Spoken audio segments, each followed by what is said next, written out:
வணக்கம். இப்பதிவினை முதற்தடவை பார்ப்பவர்கள் அல்லது ஏற்கனவே பார்க்க தவறியவர்கள் சப்ஸ்கிரைப் பண்ணி பார்க்கும்படி தயவுடன் கேட்டுக்கொள்கிறேன். தத்துவங்கள்.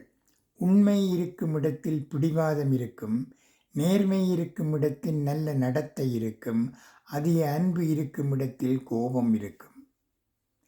கவலையை நினைத்து கண்ணீர் சிந்துவதை விட இலட்சியத்தை நினைத்து வியர்வை சிந்துங்கள், எளிதில் சாதித்து விடலாம்.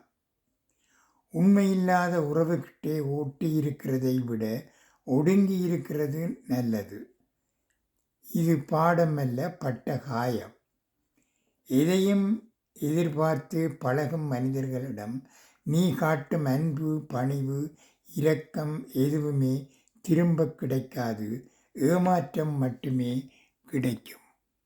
நன்றி, வணக்கம்.